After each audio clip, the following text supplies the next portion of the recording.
Welcome. Thanks for coming. It looks like we have close to 100 people in attendance, which is awesome. I know everyone is psyched to hear more about ESSHI and excited. I can't believe we're actually in year 6. It feels like yesterday it just started. So super thrilled to have everyone here today. My name is McLean Bearhaupt. I work with the Supportive Housing Network, and I'm going to be your host today and helping to moderate the discussion.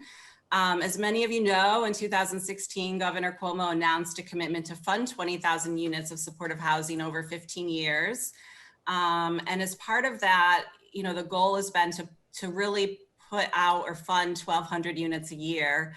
And we're entering year 6. So today we want to hear directly from our state partners, Moira Tajan and Rick Umholtz, 2 members of the ESSHI Interagency Workgroup, who I think everyone on this call probably knows. They're going to walk us through how it's gone over the last 5 years and what we might expect going forward. We thought we'd just start by having both of them kick off and do an overview presentation. And then we're going to open it up for a Q&A so that they can answer questions from all of you about what you might have about ESSHI and the program. So if you do have a question, feel free to type it in the chat at any time. And then after their overview, we'll kind of walk through. I'll help to moderate and ask the questions during the second half of the workshop. We also will be recording the session.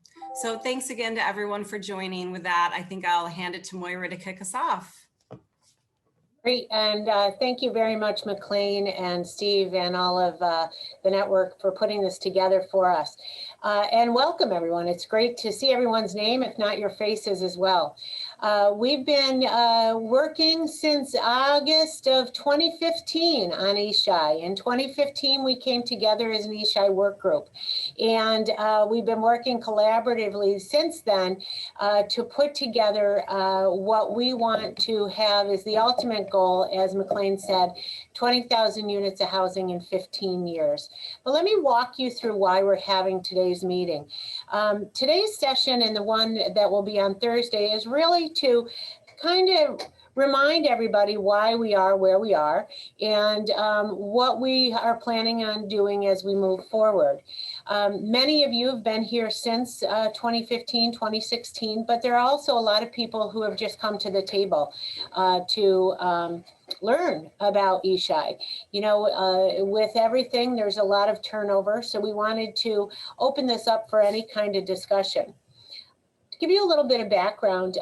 In 2015, we were given the directive by the governor's office to put together a work group of 9 state agencies. At the time, it was 8 state agencies, or maybe it's 8 and it was 7, to talk about what the needs in those communities were for supportive housing. So we have been meeting as this group since then, literally almost every week. And those groups consist of the Office of Mental Health. Let me just pause for a minute. Although I work for the Office of Mental Health, I represent all of the agencies on this work group and liaison with the governor's office for ESSHI as a whole, not for the Office of Mental Health. The Office of Mental Health has specific work group members as well on the team. We have, as I said, the Office of Mental Health. We have OTDA, Office of Temporary Disability Assistance, and Rick and his team, Jason, Caitlin, Linda, and, I'm sure Jill, I'm missing folks, I'm sure. OCFS, Office of Children and Family Services, Kathy Jones represents them. OPDV, the Office for Prevention of Domestic Violence, Rushka represents them. And Rishka, I'm sorry, I can't remember your last name if you're on here right now, because I'm probably going to say it wrong. Department of Health, with the Department of Health, Amanda Special, Emily Engel, and their team. The AIDS Institute, Cindy Ravita and her team. And OASIS. OASIS is Esteban Ramos and Maggie Taylor. and then HCR as well. HCR is the housing, the capital agency, as you know, and Rick also represents HHAP at the table as the other capital agency. Coming together in this group, we bring all of the issues, all of the discussions, all of the points that are changed, made, policy decisions, etc., are made by this work group. And there is consensus on all agreements that are made. Many times you will hear, if you're talking to your contracting agency, well, I have to bring it back to the work group. One of the successes of the work group is that we're all equal players at the table. We also recognize that there's varying needs throughout the state. I'm sorry, I did not include OPWDD. The first year OPWDD was not within our work group, and we brought them into our work group the second year. I wanted to point that out, and that's why I didn't say them first. Again, a valuable member of our team. We work all over the state, you know, from Buffalo through Long Island, noting that every community has a different need, and work with the continuum of care in each of those communities to identify what is the need in that community. The populations that are being served, aside from all of the areas that we just discussed, we also are serving veterans, as well as people coming out of institutions, whether that be psychiatric institutions or state prisons. The key is that the individuals have to be homeless. Our definition for homeless, you'll see when you read your the RFP, is very specific to that population, and it does allow for a level of risk of homeless. So if an individual is living in an institution or coming out of prison, that's not a home. Those people are homeless, and unless they come out of there to a home, they will be in a homeless shelter.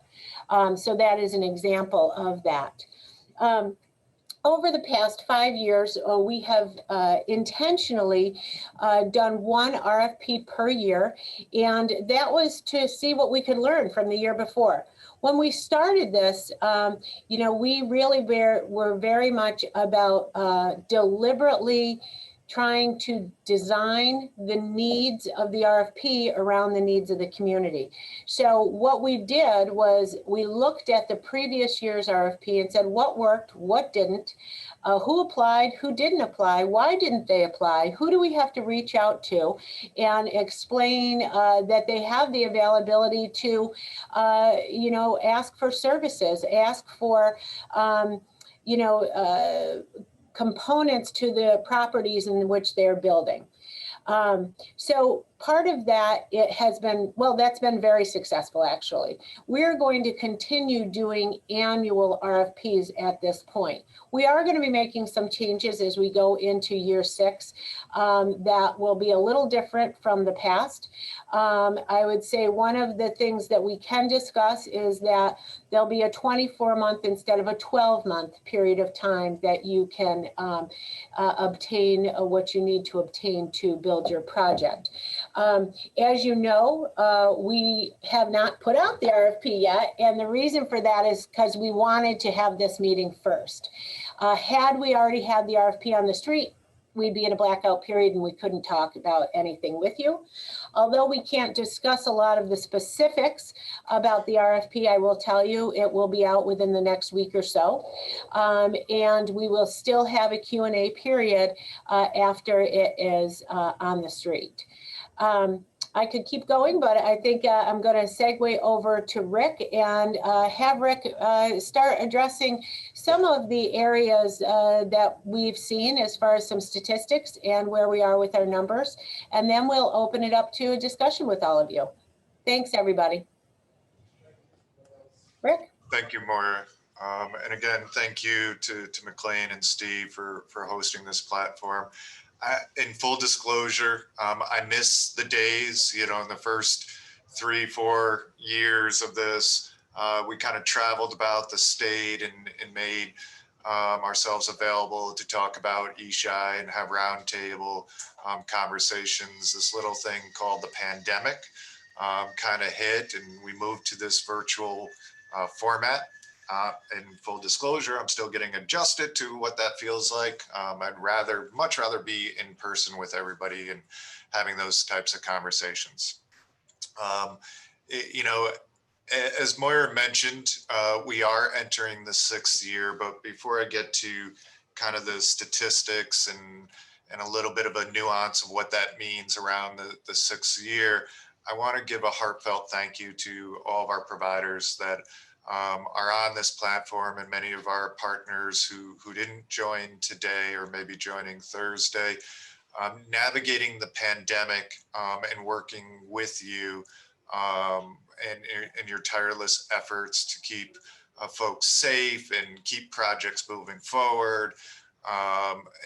Such a testimony to your dedication, who you are, and we can't thank you enough. So I don't want to lose sight of that, although it feels like, you know, we're certainly a little bit, hopefully, past the pinnacle and the height of the pandemic. I'm still mindful of all of the efforts that everybody went through. So thank you to that. Where are we with ESSHI and the supportive housing plan as a whole? Year 5 kind of marks that time that we can reflect where we've been, and to date, over 7,500 supportive housing units have a state funds committed, and of that 7,500, 5,450 thereabouts are ESSHI projects. So that is pretty much on target for the benchmark. We have the remainder of this year for the 5-year, and we continue to advance projects to final award, and I'll talk a little bit about that in a minute. But again, you know, it's great that the state made the commitment, the governor's commitment, but it really draws on our community partners to kind of bring those ideas, advance them as initiatives and projects, and put them before you know, states and investors to get behind them. So thank you, because I do remember with having an honest and open conversation in year 1 with McLean and said, is this doable, right? Are we going to hit these benchmarks? And I would say we're wildly successful by hitting them, and it's all the efforts of all of our partners.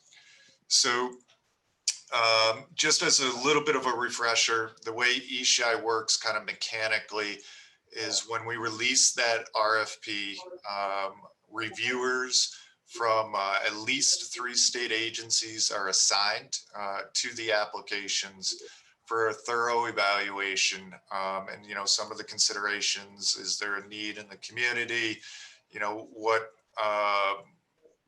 who's the target population? Do the services match to kind of the expectations or the service need based on target population?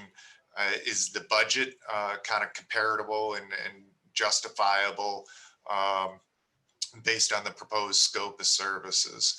And the reviewers that are assigned are largely kind of follow who the target populations, as well as maybe, you know, other interested state agencies. So once the reviews are completed, there is a reconciliation meeting to make sure that an objective opinion was achieved and evaluation was achieved. And then those conditional awards are advanced for final approval, and ultimately they lead to what we call a conditional award letter. That a conditional award, historically for the first 5 years, then kind of started the clock for many of you all to leverage the necessary capital, whether it's through state capital commitments and opportunities, whether it was private financing or a hybrid thereof.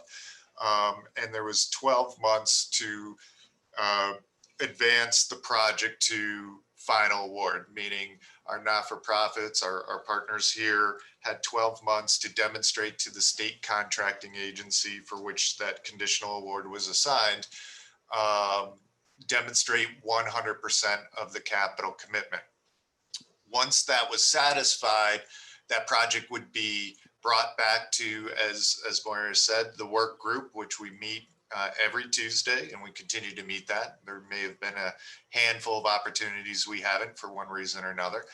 And during those meetings, the projects are discussed. They're voted on to lock in advance, which ultimately then triggers OMH issuing a final award commitment. That final award commitment is the kind of the final step in ESSHI to locking in. And then the state contracting agency will work with our community provider to get the contract in place. The contracts are all slated to start 3 months or 90 days prior to occupying that unit. The idea behind that is an opportunity to hire the staff, get them in place and trained, and also assist with kind of the move-in process and tenant selection. So the contracts are let for a 5-year period. Let me backstep. That's why, in terms of the target starting date for all of these, that's why it's important for you all, to the extent that you're working with a developer or another entity developing the project, that you stay in touch, regularly communication on the progress of the project and its development status, because we want to be able to advance the contract to the contract negotiation phase with adequate time that allows the contract to be in place and money ultimately flow at the right time. So I'm just going to jump in here just for 1 second, Rick, to add to that. Sure. It's important when you're working with your developer, who may be the point of contact with the capital agencies, that you're very clear in identifying who your referral sources are going to be, who are the people you are going to be serving, that these individuals will be coming from whatever your intended point is, whether that be prison, whether that be shelter, street, a combination of, whether that be coming from a psychiatric institution. It's very, very important, because there has been some challenges in the past with developers believing one referral that it would look like this, and then the provider saying that's not what we had asked for. That is not what our ESSHI RFP said. So making sure that you are in sync with them is super, super important, because we have had challenges over the past few years around that. The other thing you should remember is that these programs are not to be supplanting other properties, other programs where maybe you're not getting enough money for the individual, so you want to build this in and around something that already exists. And lastly, if I can add, if you're in the process of building something and it's already shovel ready, that's a huge plus as well. Okay, sorry, Rick, I won't interrupt again, maybe. I don't know, probably. No, you can't make that. Okay, I can't make that. Could I interrupt? No. Oh man, who invited her? I mean, now that it's happening, I might as well jump in. To your point, Moira, have you seen, like, can people change populations over time? So let's say there is a project that starts out with 50 units of mental health, but they open the building and they would like to change 10 of those units. Can that happen? Or if it has happened, how do you deal with that? It hasn't happened, and that is not something that we would support happening. That when you lock in to your population who you're going to be serving and the number of people you are going to serve, that is a commitment that you're making for 40 years. Okay. So it cannot change over the life of the project. Correct. Okay. And there's reasons for that. You know, especially depending on what your role is as the provider versus the owner of the building or manager of the building. You know, let's be honest, it's easier to serve certain populations of people. And if there's objections from the community, then okay, we're going to decrease this population and increase that population. No, it's a commitment that you're making. So know your commitment. And that is why it's important to really substantiate the fact that there is a need. I kind of crap for an hour, so it's my lunch. I think, Folks, go on mute. If you're not on mute, please go on mute. yes. I just adding to that, McLean, one of the things that we should also remember is that this is based on a procurement. So the original application was kind of vetted, reviewed to an expectation. So in particular, if you propose to serve mental health, introducing a population that wasn't contained in the original application is a problem just from like a state procurement concept. I'm going to shift gears. Let me just add on to that too. Prior to permanent award, what can be changed is the number of units. That's the only thing that can be changed. The dollar amount cannot be changed, but the number of units can. That's the only change. Okay, that's good to know. Yeah. So I'll just wrap up and then we'll get to all the questions with the 6th year is, as I mentioned earlier, a huge milestone year.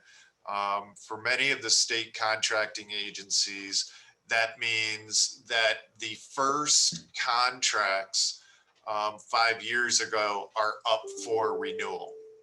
And kind of what does that feel like? Because the contract terms are for 5-year kind of blocks. That means we got to set up the next 5 years, if you will, and go through and have OSC or the Office of the State Comptroller kind of sign off and review those contracts against our procurement. So what does that mean? Our first slate of contracts are set for renewal. I know OTDA has a couple in January 2022. I think that's the earliest is January 2022. And the state contracting agencies are required to conduct a review of our community partners or the not-for-profit and certify to the organization's eligibility for review.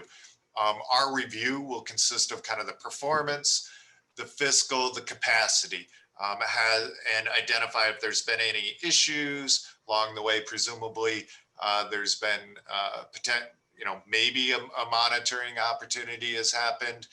Certainly, the fiscal compliance, reimbursement, are there any red flags that we need to speak to? So once the state agency has performed that review, they're able to advance the contract, advance the recommendation that it moves to a new 5-year term, at which time we will undertake that whole kind of budget contract process and set up the next 5 years for a new 5-year term. And I would just note that it's our understanding that the escalator clause in the contracts continue on for the second 5-year period. Okay, so you're referring to the 2% escalator. That's okay. So that will continue into the next 5-year contract. Correct. And then I would just add, and then I'll turn it over to you, McLean, that as Moira mentioned, that we are preparing for that 6-year RFP to be released. I know recently we issued some acknowledgements of extending some, conditional awards for year 4, year 5, sunset maybe later this year or the beginning of next year, I actually think. But this new RFP sets the terms, if you will, of contracts moving forward. So unless you're 100% guaranteed that you're going to have 100% of that capital by the end of this year, I would strongly encourage everybody to apply to the new round. I think the new round is, as Moira mentioned, one of the things we're talking about is extending the conditional period for 24 months. That was a lesson learned and some of the reflections we had. But all of those added flexibilities that may be advanced in this RFP are going to apply to those applicants who applied to this round. So we can't retrofit it on old conditional awards. It would only be for awards that are advanced, conditional awards that are advanced under the year 6 RFP. Great, thank you. To that, Rick, could you speak to a little bit about, in a little bit more detail about that process of moving from a conditional to a permanent? Like when you say capital has to be lined up, can you speak to what that means? Is it 100% of the capital? Is it 50% of the capital? Can you have one capital source lined up and that's enough? Can you speak to a little bit of the nuances there and what your recommendations would be for folks to think about? Sure, and I invite I see a lot of our colleagues from the work group on as well, if you want to chime in. But it is 100% of the capital. So you have a total project cost. You have to provide evidence to the state contracting agency. Usually comes in the form of some sort of commitment acknowledgement. From an HHAP perspective or the Homeless Housing Assistance Program, that could be an award letter. Our colleagues from HCR, sometimes there's an acknowledgement that it's advancing to the board. So kind of soft commitment, same thing coming from with our funding partners of HPD down in the city. But evidence that there is 100% of the capital it has been committed or soon to be committed, that would advance that project along the way. Once you submit that paperwork, in each state agency, the core requirements are the same to submit evidence of that. Different state agencies, again, from an OTDA, there's a little bit of a worksheet that's contained that lines out, or a development budget that lines out all the different sources of funding. Once you submit that evidence, then that agency, that state contracting agency, takes it to the Interagency Workgroup on a Tuesday, presents the project. The real advantage of that, one of the many advantages of the Interagency Workgroup, is it's really broken down those silos around project development, right? Meaning that if it's a joint venture and there's multiple state capital agencies, it's really opened a weekly opportunity to discuss projects, where they are, and to advance them. But ultimately, the project is presented. There's a vote had. Is there any concerns? Is there anything that anybody's aware of? And through that process, once it's approved, then OMH sends out a final award commitment for the number of units, and identifying that a reserve ESSHI award has been made. Great. And can you speak to any more detail around the extensions that you've been granting and sort of your thoughts on moving forward through the extension process? I know in some instances in the past year, because of the pandemic, there was an extension given. I think it was 12 months. Are there thoughts around continuing that, or how does the extension process work? I know there's been a lot of questions about that in the past. Sure. So generally the extensions worked by if there was a project that was under review with a capital funding agency and the time is lapsing for that 12 months, that simply writing to your state contracting agency that an extension is required until the determination is made on that particular on that project. I think, my own reflections, I don't think we've denied one when that's been the case by any means.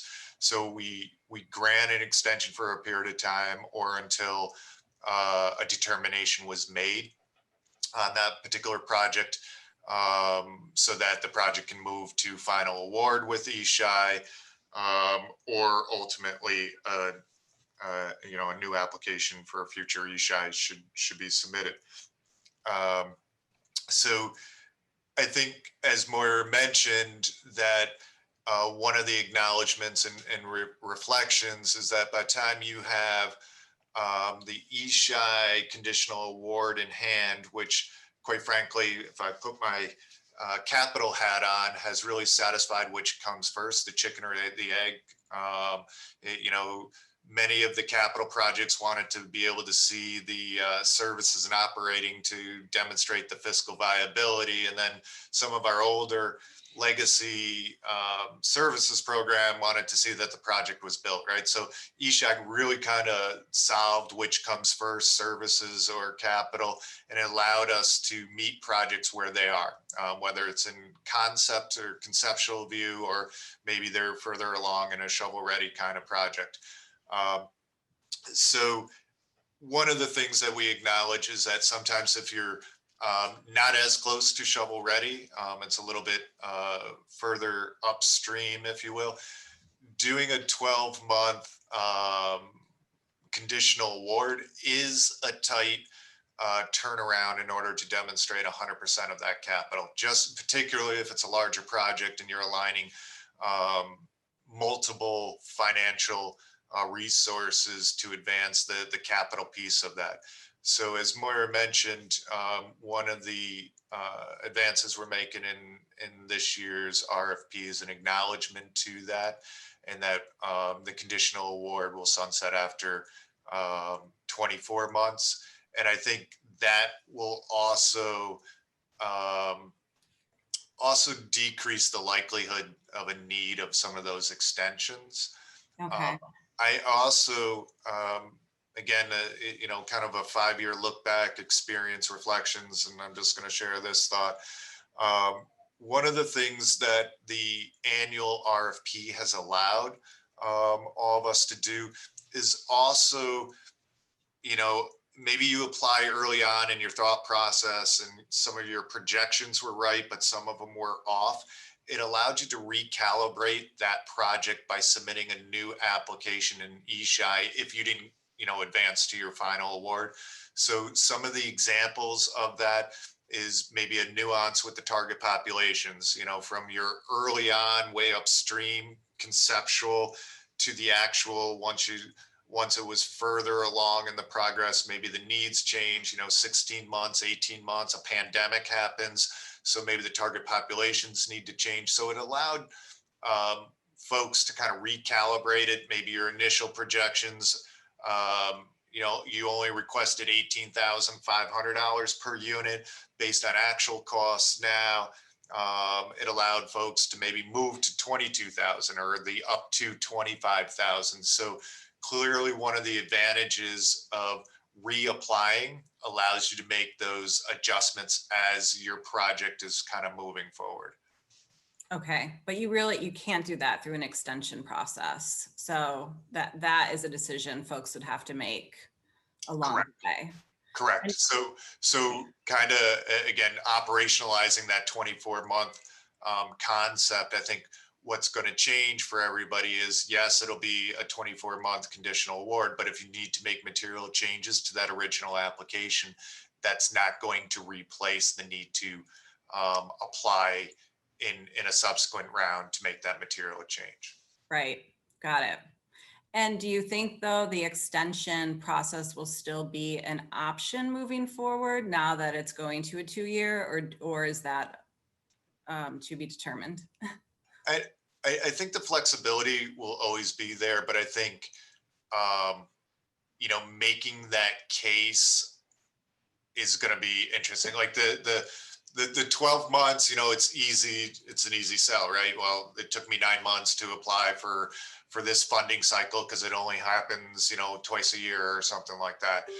So with a 24-month period, the opportunities to advance the project for considerations and determinations really bridges, capital funding cycles. So I think it's incumbent on, folks that want to request an extension beyond that 24 months, really to state a case as to why it's needed. Got it. Okay. A couple of questions came in. Do you have to maintain a conditional award from project concept to full award if it takes, say, 4 years?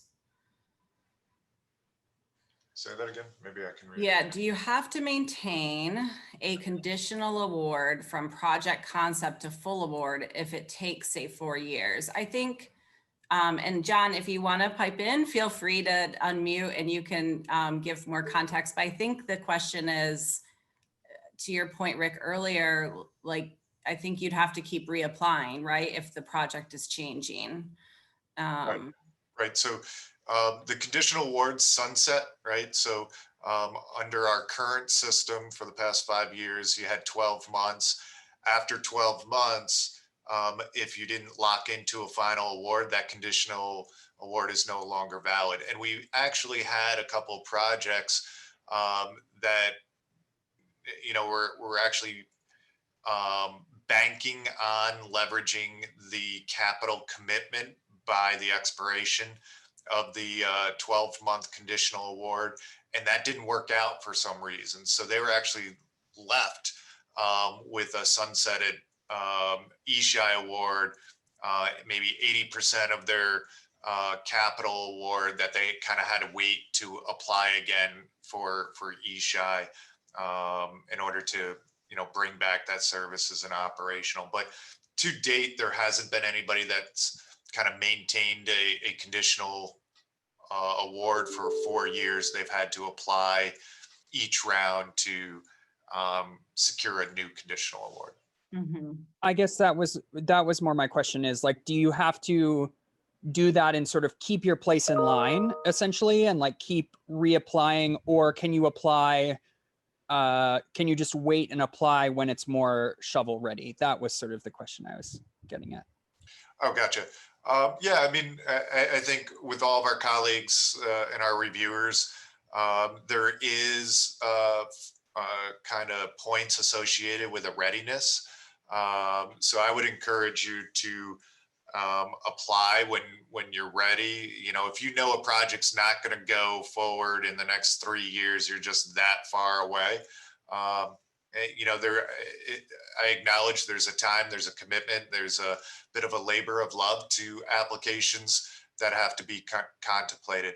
I do think advancing to the 24-month conditional award opportunity allows you to do that once, and then work out your development budgets and commitments for 2 years.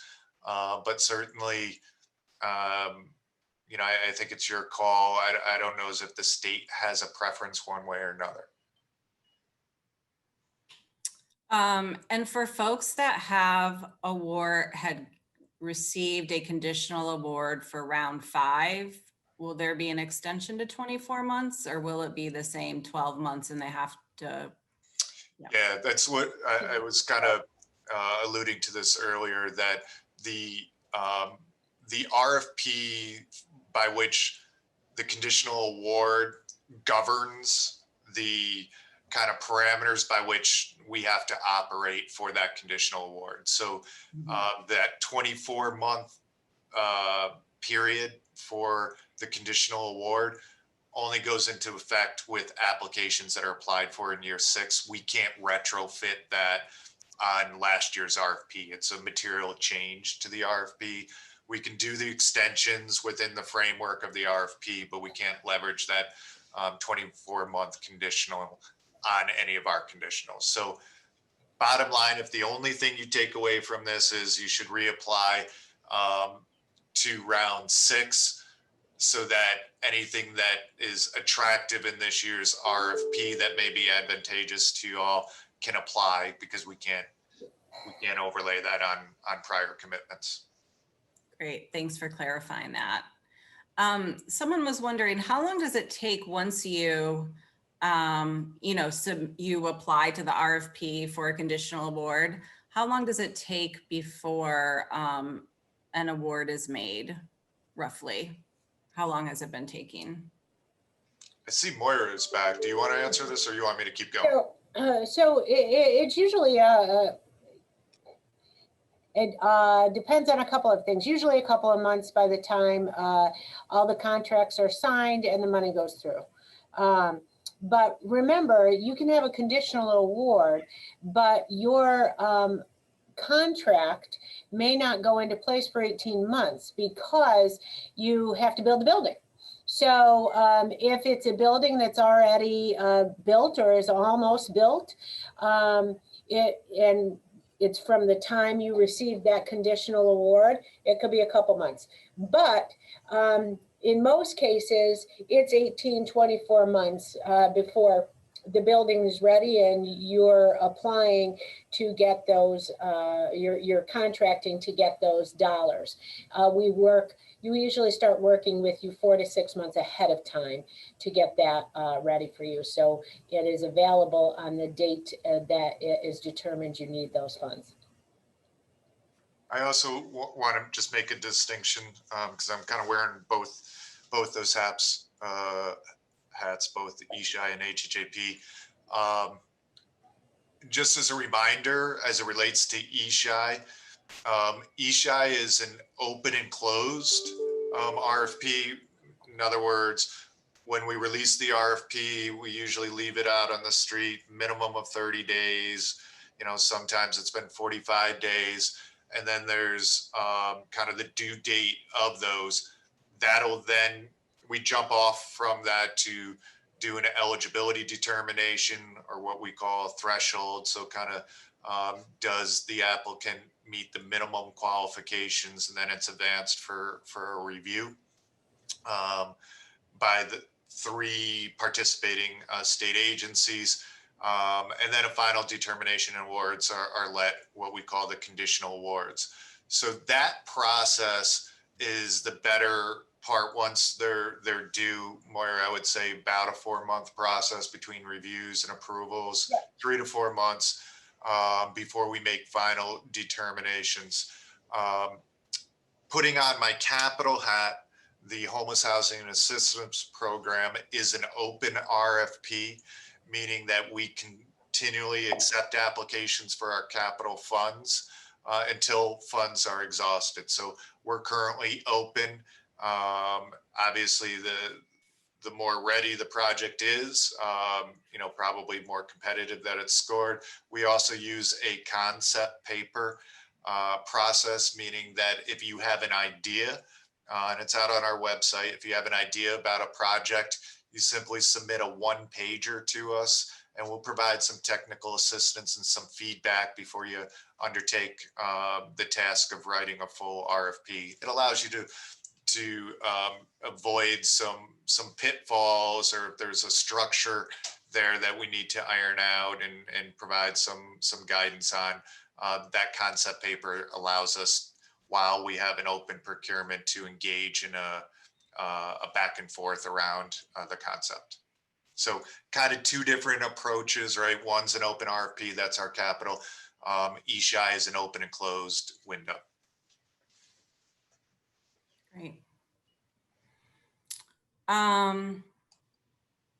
Let's say folks get a conditional award, they move on, they get their permanent capital, they get their capital lined up, they move to permanent status.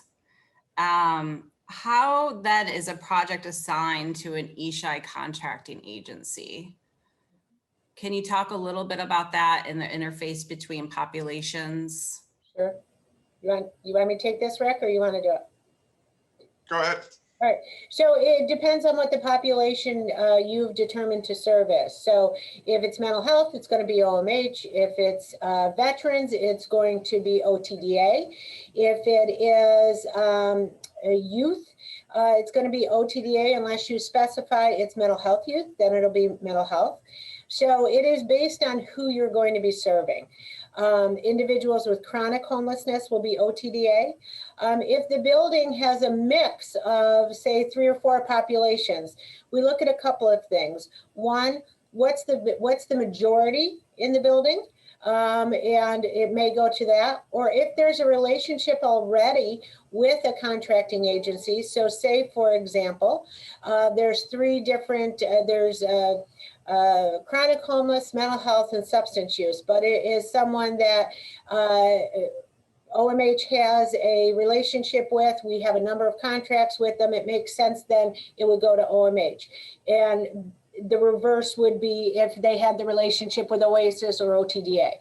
So I guess the easiest way to say it is that it's based on them primarily who's the majority served. And sometimes we will, well, not sometimes, we always work together. So when say there is 3 populations living in the building, and it comes time to do a review of, you know, how's it going, taking a look at, you know, outcomes, taking a look at, are they following everything that was required and asked of them? OMH would be the lead, but they would be working in conjunction with the other populations in that building, or OTDA would be the lead, and they would work with the other state agencies who have services being provided in that building. We've already been doing that with existing programs. Again, you know, with say the AIDS Institute or OPDV, they may have different requirements than somebody from a mental health agency is accustomed to. They would be expected to meet all of those requirements set forth by the AIDS Institute and OPDV, or whatever the contracting agency would be finding out from the other agencies who provide the services. I hope that made sense. Yeah, and the decision to assign the lead agency, is that, when That's a is work that group. happening? Is that On the when, work group. but that during the, once you get a conditional award, that's Yeah. when, yes. So, So the conditional, when you get a conditional award, you should expect that the contracting agency will be reaching out to you and will be saying, you know, hey, give us a call, tell us when you're ready, work with us. They will do that, but there is an expectation that you reciprocate, right? You call them and say, okay, this is where we are, this is what we're working on, this is what we need help with. You will be assigned someone in the contracting agency who will walk you through, help you through, and navigate the process. great. I'm going to jump back a minute too, since we're talking about populations. When folks are putting together their application and they're thinking about who they would like to serve, could you spend a few minutes talking about, again, what the definition of homelessness is, what the eligible populations are, and a little bit about the bucket structure that was put in place a few years ago, prioritizing certain populations. I think that might be helpful for folks to hear too. Say that again, I'm sorry. I got it. Okay. So let's just start a little bit with the homeless definition, right? And you know, forgive me, I have kind of the RFP up, so I'll read the definition and then we can address any questions. But homeless for ESSHI, in order to be considered homeless for the purposes of ESSHI, an individual must meet one of the following criteria: be an undocile person who is unable to secure permanent and stable housing without special assistance. This includes those who are inappropriately housed in an institution, as Moira mentioned, and can safely live in the community, and those young adult survivors of domestic violence and individuals with IDDD who are at risk of homelessness. 2, be a youth or a young adult who left the foster care system within the prior 5 years and who was in foster care or over the age of 16, who is without permanent and stable housing. 3, be an adult or a young adult re-entering the community from incarceration or juvenile justice placement who is released or discharged and who is without permanent and stable housing. Or 4, be a young adult between the ages of 18 and 25 years of age without a permanent residence, including those aging out of residential school for individuals with IDD. So that's the definition pursuant to this past RFP. The eligible populations that we've been talking about are individuals and households with SMI, SUD, persons living with HIV or AIDS, victims of survivors of domestic violence, military service with disabilities, including veterans with other than honorable discharge, chronic homelessness as defined by HUD, including both families and individuals experiencing street homelessness or long-term shelter stays, youth, young adults who left the foster care, homeless young adults between ages 18 to 25, reentry, as we mentioned, which are adults, youth, or young adults re-entering the community from prison or juvenile justice placement, particularly those with disabling conditions, frail, elderly, senior, and individuals with IDD. So for the RFP, the current RFP, any person for the frail, elderly, senior, any person who is age 55 and older, who is enrolled in Medicaid and requires assistance with one or more activities of daily living or instrumental activities of daily living is the definition. So our homeless definition, comparatively speaking, is much more expansive than just like, say, the HUD definition. And it's reflective, as to Moira's earlier comments, it's reflective of 9 state agencies and, kind of coming together and defining homelessness in the terms of how it impacts their agency.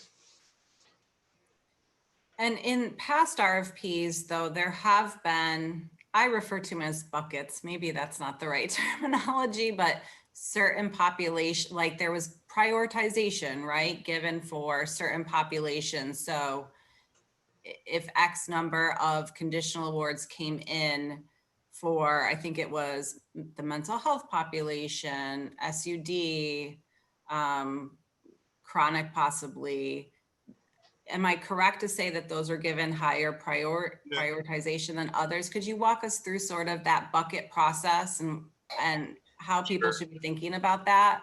Well, for the purposes of the prior RFP, we did have 3 groupings where there was a category 1, which included chronic homelessness, SMI, and SUD. Category 2 was reentry, HIV, youth, young adults, and category 3 was survivors of domestic violence, military service, frail, elderly, seniors. And I think the way the RFP is kind of read is that 50% of the conditional awards would be advanced for category 1, while 25% would be advanced for category 2, and then another 25% would be advanced for category 3. That's the way our previous couple RFPs. Without getting into particulars, I think year 6 will continue to advance, some language around target populations and, the state's intent and kind of meeting the needs of the various populations. So I certainly would encourage everybody when we release the RFP to take a look at this year's language and then ask any questions around it. Okay, great, thank you.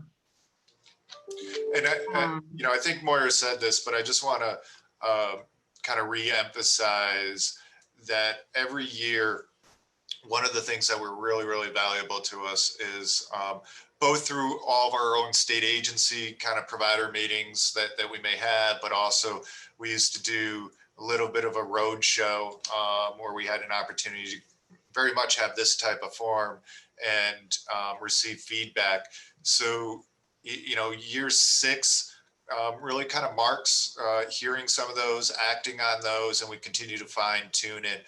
And again, a good example of that is the 24-month conditional award. But these sessions are so valuable because we want to make sure that ESSHI is working for our community partners, because that's the intent, right?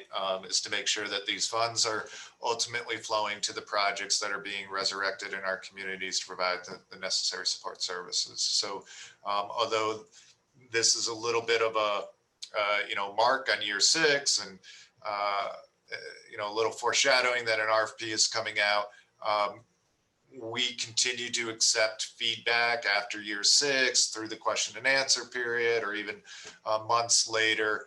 If there are ideas that could work better, we certainly want to hear those. Great. And on the back end of this, on the refer, can you speak to a little bit about once a building is opened, and how does the referral process work in each community? Is it different based on populations? Any words of wisdom around how the referral process works, or how you envision it? Or you want The that one? referral process will really depend on the population that's being served. In each community, there are, you know, as everyone says, if you see one community, you've seen one community, or one county, you've seen one county. So, you know, from a mental health perspective, there is the SPOA process. Each one of the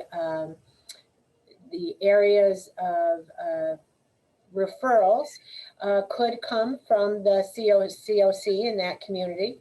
Many of the COCs work in conjunction with the county and there's local government, whether that be in New York City with HRA, or you know, in Schenectady County with the SPOA process, and then with OPWDD, it's through their field office.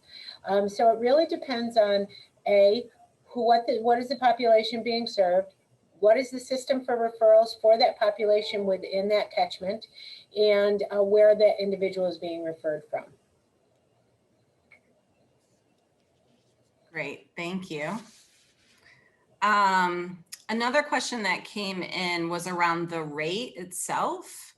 So from the beginning, I think when ESSHI was first created, everyone was ecstatic to see that it was up to $25,000 per unit. I think we all recognize that that was really closer to where the need was around for the rate structure. And again, this was statewide. So someone was asking, is it assumed that it will continue to be up to $25,000 per unit with the 2% escalator going forward? Is there any thought to increasing that over time, or? At this point, it remains at $25,000 with the 2% escalator. Okay. And if a provider came in, they negotiated the contract, they put in a request, let's say in year 1, right? It was $20,000 per unit. It's now year 5, they're going into year 6. Is there any ability for them to increase that cost, or are they really like, are they in at that amount they requested 5 years ago? Right now they're in. That's how it works. Yep. And Okay. they, you know, a lot of places in many of our other programs, there's not a 2% escalator. So, you know, that's an annual 2% escalator. So that is where their increases will be coming from. Okay, great. Another question that came in is, agencies going into their new 5-year cycle, will they be contacted directly by their representative on what to do and how to move forward? Should they be reaching out to their program director, or should they just be waiting to hear from someone? Anything they should be preparing? Sure. Ultimately, it's a yes to both, right? Meaning, I certainly the state contracting agencies will start those conversations very soon, if they haven't already. But on anything with ESSHI, I always encourage our community partners to pick up the phone, send an email to your state contracting agency and ask any of the questions that you may have. So it's a yes. If you haven't heard from someone and you want to know what's going on, pick up the phone and give them a call. I'm sure knowing all of our contacts at the agency, it's an easy conversation that we can have. So both ways. Great. Another question that came in was a little bit more on the, I think, development side, but relevant to this conversation. What is the percentage of ESHI units that must be in a project? So is it 50%, 60%, 80%, 20%? Can you speak to that a little bit? What we have looked at, it's really, there's not a set percentage that is identified as a must. It's looked at again by location, well, really location, where and what the needs are. We have projects that have only a handful of individuals in them, and then we have up to 60%. There are certain populations that cannot have more than 25 to 30%. And then I'll speak for the Office of Mental Health. We do not want more than 50% if it's outside of New York City, 60% if it's in New York City.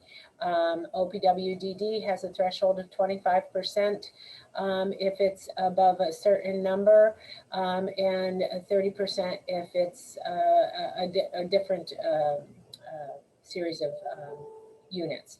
So there's not a set answer. Okay, so it's really population specific for Population some. There's some parameters given. And location. Mm-hmm. Yeah, population, and I'll just round it out that chronic homelessness isn't a disability, so there's no prohibition around 100% buildings for some of the populations. But I also want to underscore what Moira kind of led in with. It should be community need driven, meaning what is the need based on statistics in your community. If there's a project going up and there's a need for 5 units, 6 units, in Yates County, as an example, but it's a larger project that's going to be affordable housing, then it makes sense. But it really is that blend of target populations, what's eligible, what applies under Olmstead, but also what is that need in the community. Right. And just to clarify, it was for OMH, Moira, it's 60% in New York City, 50% for outside of New York City, correct? That's the maximum. Okay. Another question, could you talk, we didn't really, I don't think we really, oh, go ahead. I'm just looking at the note that was on the chat. It's 50% outside of New York City, 60% in New York City. Is that what you said, McLean? Yeah. Okay, because the note had vice versa. Okay, yeah. Thank you. Sorry about that. Yeah. Thank you, No, Jen. thank you. Little thumbs up there.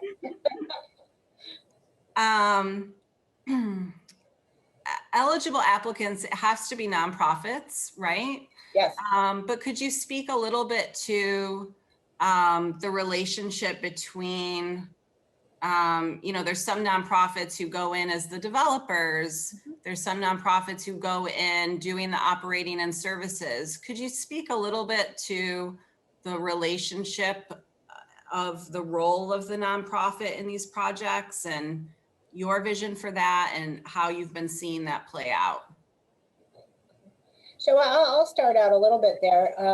Again, it's on a case-by-case basis. We have developers providers who are also developers, and as well as the service provider. So they run the whole gamut from A to Z. We have partnerships that come together with for-profit or not-for-profit developers. In those cases, the developer may be the owner-operator and work with the ESSHI service provider.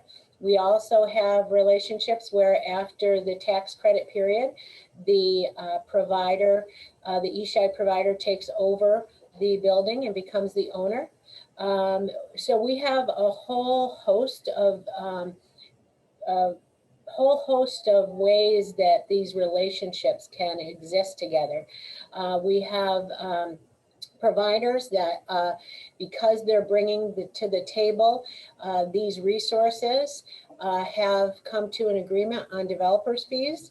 And that too, we have seen varying from 10 to 40%, less and more. So there again is not a cookie cutter of this is what will happen.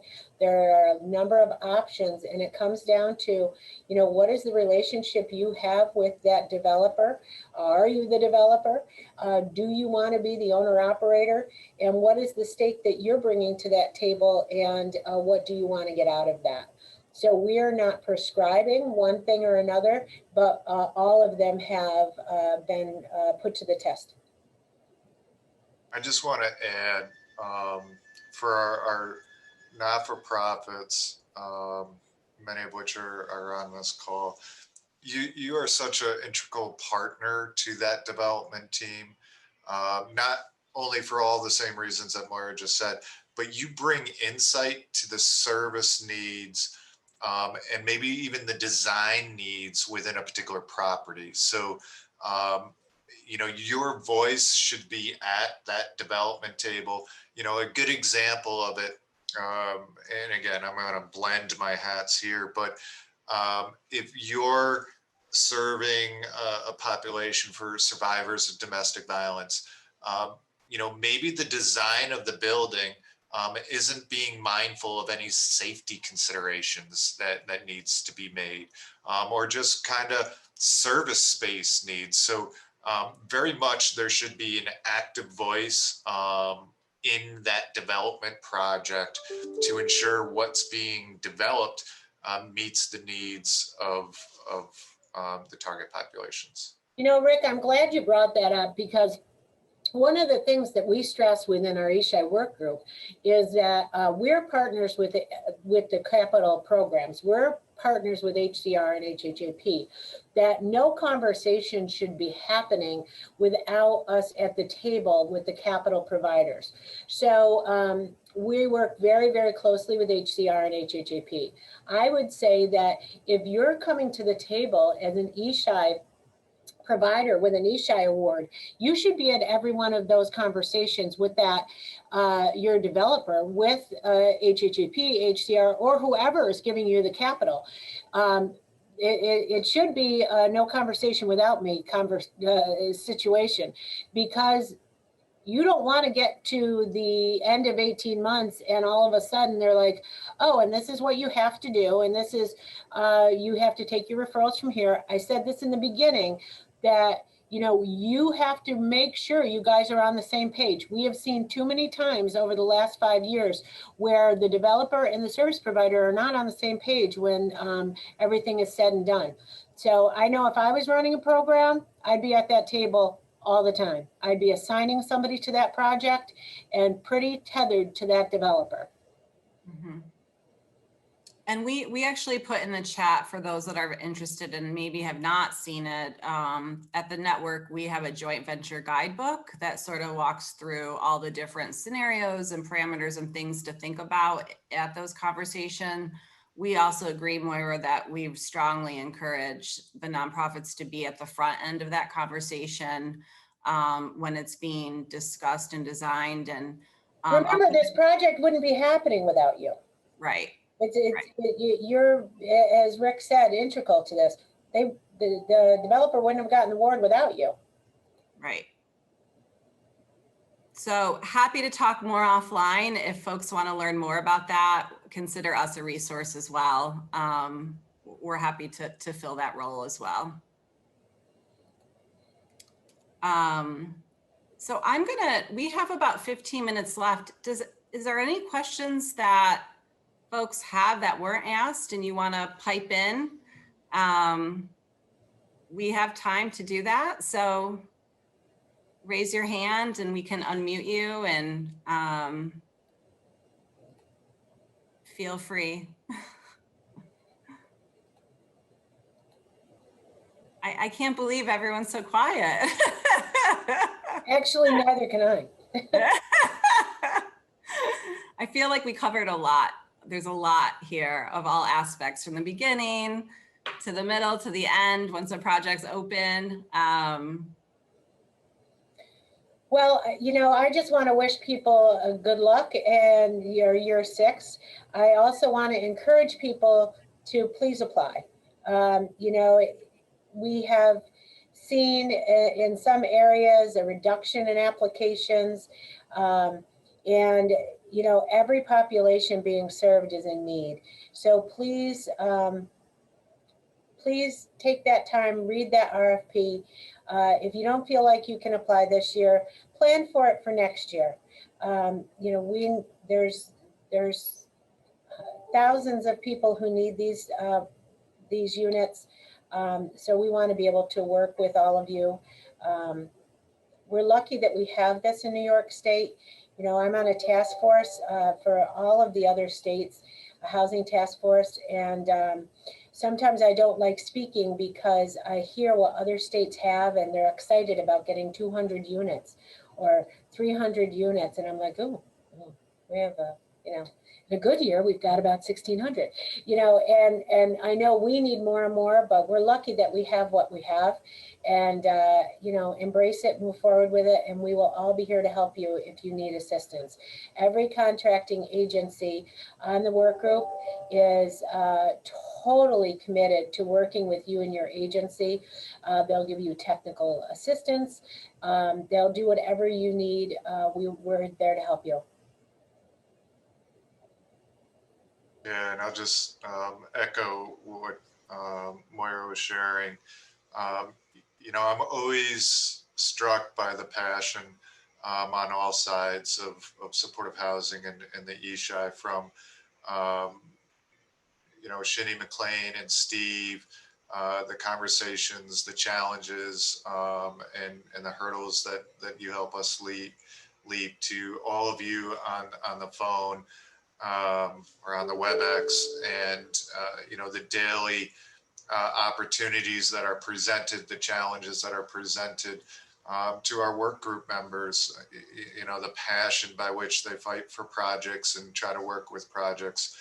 New York is blessed to have such a rich supportive housing community, rich with passion, vision, creation. 7 years ago,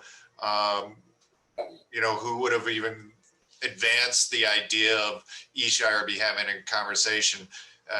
Fast forward, we're doing a 5-year look back and talking about challenges and successes and looking to the next 5 years. So thank you. I'm always reinvigorated based on everybody's passion. And as Moira said, feel free to reach out. Have ideas or obstacles or impediments, reach out to us, your state contracting agency. We're here to partner with you for sure.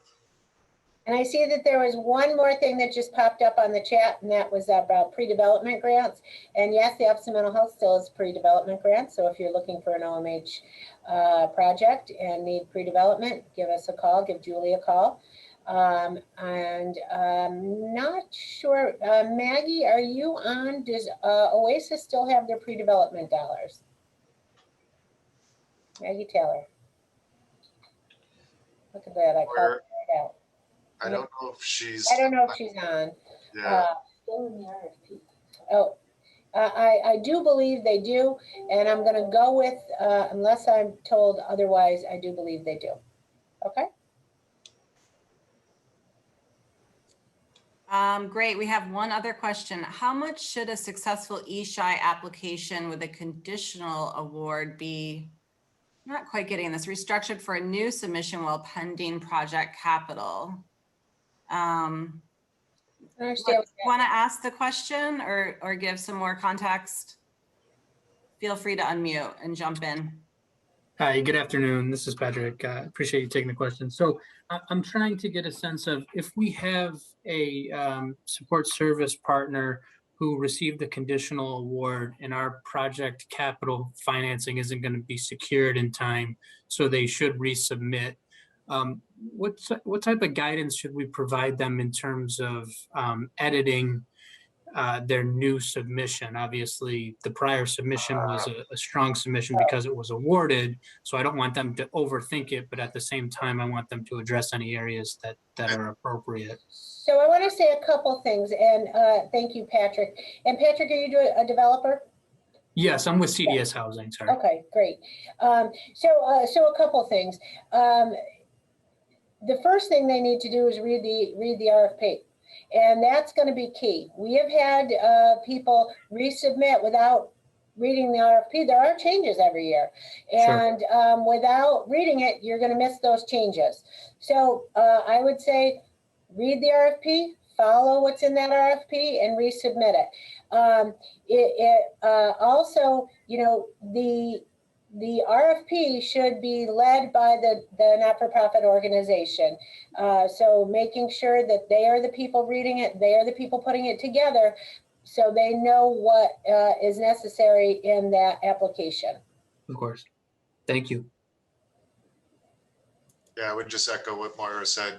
Please, you know, kind of read the questions. One of the things that we do as part of our process as we update the RFP, particularly the questions, is we refine them. Sometimes they're nuanced in a way because we reflect, well, geez, we asked the question this way, and, you know, 40% of the applicants, you know, missed this question, or 60% missed this question. So we self-evaluate, are we asking the question in the right way? So, you know, that's kind of one of those dangers, just to make sure that you're not copying and pasting because the questions look the same, you know, that moment to pause and really take a look at it. We've had people fail who had passed in the past because they did that, which is very unfortunate. And just one of the things that I always like to add to these conversations that really wasn't asked, but I'll address.